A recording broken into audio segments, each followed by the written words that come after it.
तो हेलो भाइयों और बहनों, कैसे हैं आप। आज सब देशभक्तों से मेरा एक सवाल है कि आपने कभी सोचा है ये भारत जो कभी सोने की चिड़िया था अब क्यों गरीबों का गढ़ बन गया। क्यों हर गली, हर मोहल्ला, हर बस, हर ट्रेन में ऐसे भीड़ है जैसे मुफ्त में प्रसाद बंट रहा हो। इसकी वजह एक है जनसंख्या। जी हाँ, अपने देश में लोग ऐसे पैदा हो रहे हैं जैसे मच्छर बारिश में। अब हालात ऐसे हो गए हैं कि अगर बस में चढ़ो तो किसी की सांस पर पैर पड़ता है और ट्रेन में बैठो तो किसी की गोदी में जा गिरते हो। सड़कें भरी पड़ी हैं, हॉस्पिटल में बेड नहीं मिलते, स्कूलों में सीट नहीं, और नौकरी तो छोड़ो, इंटरव्यू की लाइन ही 3 किलोमीटर लंबी होती है। आखिर हम जा कहां रहे हैं भाई। देश तो तरक्की कर रहा है लेकिन जनसंख्या की रफ्तार तो बुलेट ट्रेन से भी तेज हो चुकी है। भारत अब दुनिया की सबसे बड़ी जनसंख्या वाला देश बन गया है, चीन को पीछे छोड़ दिया है और अब नंबर 1 की कुर्सी पर कब्जा कर लिया है। लेकिन ये जीत थोड़ी खतरनाक है क्योंकि ये कोई मेडल वाली जीत नहीं, ये तो बम के ऊपर बैठने जैसी बात हो गई है। तो ऐसे में सवाल है कि आखिर सरकार जनसंख्या नियंत्रण पर कानून कब लाएगी। कौन कौन इस भीड़ का जिम्मेदार है। हिंदू मुस्लिम जनसंख्या फर्क क्या है और क्या ये भीड़ वाकई हमारे फ्यूचर का दम घोंट रही है। तो आइए जानते हैं, लेकिन उससे पहले कृपया हमारे चैनल को सब्सक्राइब जरूर कर दीजिए।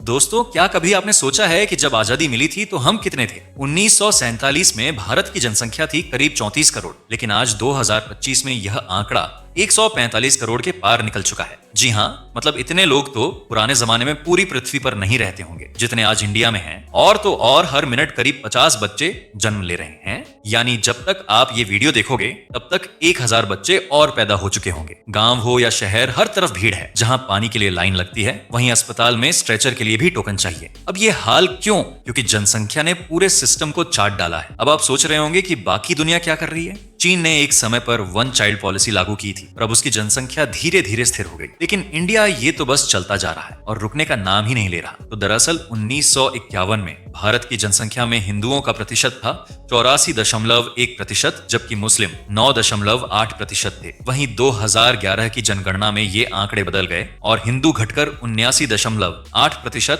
और मुस्लिम बढ़कर 14.2% हो गए। अब अंदाजा लगाओ कि 2025 में ये आंकड़े कहां पहुंच चुके होंगे। कुछ स्टडीज कहती हैं कि मुस्लिम समुदाय में TFR, टोटल फर्टिलिटी रेट, यानी औसतन बच्चों की संख्या अभी भी हिंदुओं से ज्यादा है। मुस्लिम महिलाओं के औसतन 5 से ज्यादा बच्चे, जबकि हिंदू महिलाएं अब 2 के आसपास पर आ चुकी हैं। अब ये बात कोई नफरत फैलाने के लिए नहीं है भाई, ये आंकड़े खुद सरकार और रिपोर्ट्स कह रही हैं। मुद्दा ये नहीं कि कौन ज्यादा पैदा कर रहा है, मुद्दा ये है कि बिना संतुलन के जनसंख्या बढ़ना पूरे देश को तबाह कर सकता है, चाहे वो किसी भी धर्म के हों। लेकिन हाँ, ये भी सच है कि कुछ जगहों पर जनसंख्या जिहाद जैसी बातें भी चल रही हैं, जिसमें मुसलमानों पर आरोप लगाए जाते हैं कि वो जानबूझकर ज्यादा बच्चे पैदा कर रहे हैं। अब इसमें कितनी सच्चाई है और कितनी सियासत, ये तो आप ही जानो भाई।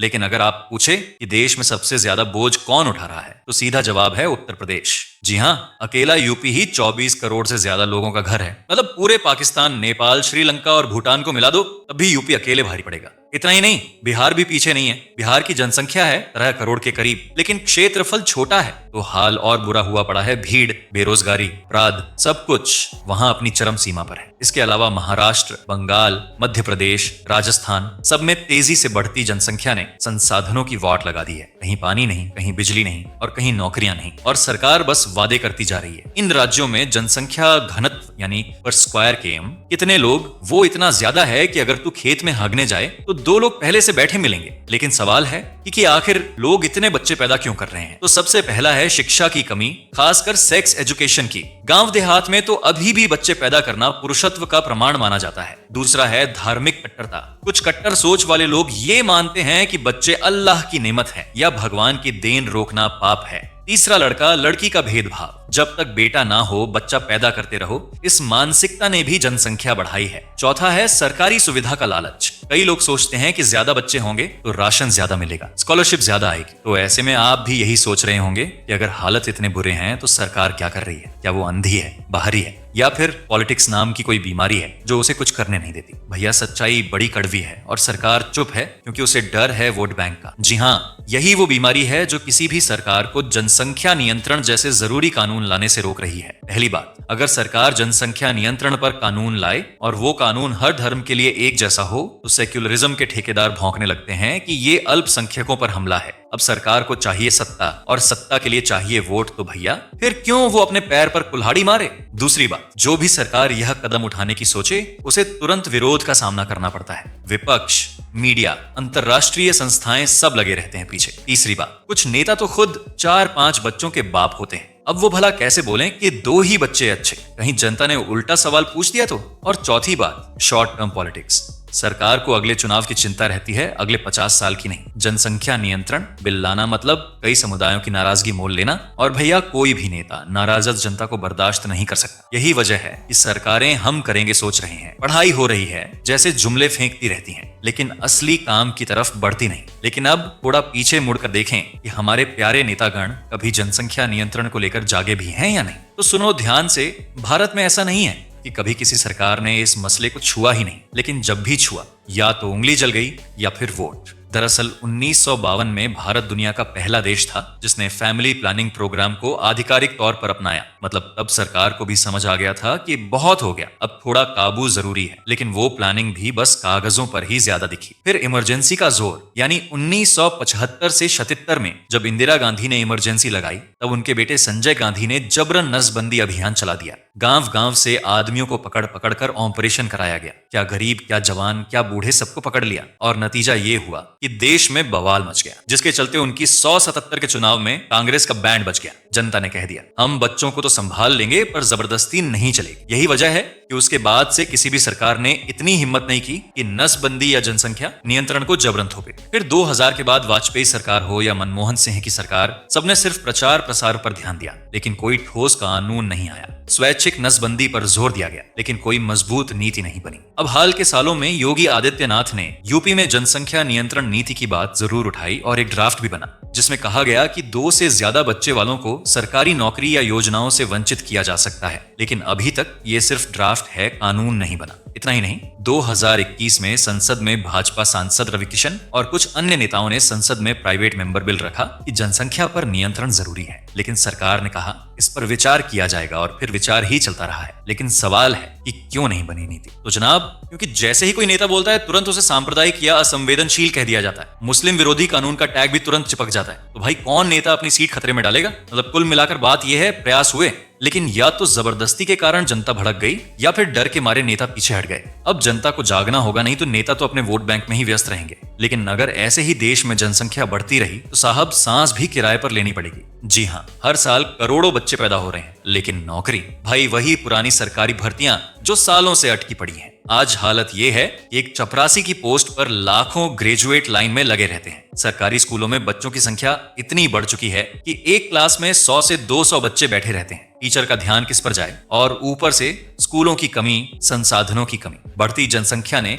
शिक्षा व्यवस्था की हवा निकाल दी है। अस्पतालों में बेड नहीं, डॉक्टर नहीं, दवाइयां नहीं। एक सरकारी अस्पताल में एक डॉक्टर पर 200 मरीज स्ट्रेचर पर नहीं, जमीन पर लिटाए जाते हैं। ये जनसंख्या का गिफ्ट है। इतना ही नहीं, जनसंख्या विस्फोट से खाने पीने की चीजें हों या रहने की, जब डिमांड बढ़ेगी और सप्लाई वही रहेगी तो दाम तो बढ़ेंगे। यही वजह है कि आज अंडा, टमाटर, प्याज तक आम आदमी के बजट से बाहर हो गया है। जनसंख्या बढ़ने से पानी का दोहन कई गुना बढ़ गया है। नदियां सूख रही हैं, भूजल स्तर गिर रहा है, जंगल कट रहे हैं, और शहरों में हवा जहरीली हो चुकी है। मेट्रो हो या लोकल ट्रेन, हर जगह भीड़ ही भीड़। सड़कों पर ट्रैफिक इतना कि 1 किलोमीटर जाने में आधा घंटा लग जाता है। और बढ़ती बेरोजगारी और संसाधनों की कमी से युवा भटक रहे हैं। क्राइम, चोरी, लूट, रेप, ये सब उसी का नतीजा है। कहने का मतलब, जब पेट खाली हो तो दिमाग गलत रास्ते पर जाता ही है। आज हर शहर में झुग्गी झोपड़ी की लाइन बढ़ती जा रही है। साफ सफाई, शौचालय, बिजली, पानी, सब कुछ का अकाल है, लेकिन लोग वहीं जीने को मजबूर हैं। जब संसाधन जनसंख्या की मांग पूरी नहीं कर पाते तो देश का विकास धीमा हो जाता है, और जब देश का विकास धीमा होता है तो गरीबी और बढ़ती है। अगर अभी कुछ नहीं किया तो आने वाला भारत भूख, गरीबी और बीमारी का गड्ढा बन जाएगा। बच्चे कुपोषण के शिकार होंगे, युवा बेरोजगार और बूढ़े बेसहारा। अंत में बस यही सवाल है कि सरकार जनसंख्या नियंत्रण बिल कब लेकर आएगी? हाय राम, कब जागेगी ये सरकार? कब इस बढ़ती भीड़ का इलाज होगा? तो साहब, एक कानून लाना आसान है, पर उसे लागू कराना बड़ा मसला। भारत जैसे विशाल और विविध देश में हर जगह जनसंख्या नियंत्रण के नियम लागू कराना प्रशासन के लिए एक चुनौती है। ग्रामीण इलाकों में तो जागरूकता बहुत कम है। तो जब जागरूकता और सामाजिक सोच बदलनी ही है तो कानून को साथ लेकर चलना पड़ेगा। सरकार के लिए ये बड़ा सिरदर्द है। सब चाहते हैं कि लोग खुश रहें, वोट दें और कानून विरोधी आंदोलन न करें। तो क्या ऐसे में मामला टाल मटोल में ही फंसा रहेगा? तो नहीं, क्योंकि जब देश की जनसंख्या बढ़ती जा रही है, संसाधन सिकुड़ते जा रहे हैं, तो दबाव बढ़ेगा। जनधन योजनाओं, शिक्षा, स्वास्थ्य के क्षेत्र में लगातार बढ़ती मांग सरकार को मजबूर करेगी कि वो इस मुद्दे पर गंभीर हो। मीडिया और युवा वर्ग भी इस विषय को जोर शोर से उठा रहे हैं। सोशल मीडिया पर जनसंख्या नियंत्रण के समर्थन में कई अभियान चल रहे हैं। शिक्षित वर्ग में भी जागरूकता बढ़ रही है। ऐसे में सरकार के लिए चुप रहना मुश्किल होगा, क्योंकि दुनिया के कई देशों ने समय रहते जनसंख्या नियंत्रण के कड़े नियम बनाए। चीन का वन चाइल्ड पॉलिसी इसके सबसे बड़े उदाहरण है। हालांकि इसके नकारात्मक पहलू भी सामने आए, पर देश ने जनसंख्या वृद्धि को रोकने में सफलता पाई। भारत को भी इसी तरह के मॉडल को अपनाना होगा, लेकिन अपनी सामाजिक और धार्मिक विविधता के हिसाब से। जनसंख्या नियंत्रण बिल में कई प्रस्तावित बातें हैं, जैसे 2 बच्चे नीति को कानून बनाना, सरकारी नौकरियों और चुनावी लड़ाई में 2 से अधिक बच्चे वाले उम्मीदवारों के लिए रोक लगाना, परिवार नियोजन पर जागरूकता बढ़ाना, महिलाओं और पुरुषों दोनों को परिवार नियोजन के उपकरण उपलब्ध कराना, शिक्षा और स्वास्थ्य सेवा को मजबूत करना। तो अगर सरकार इस बिल को लागू करे तो सवाल है कि क्या जनता तैयार है?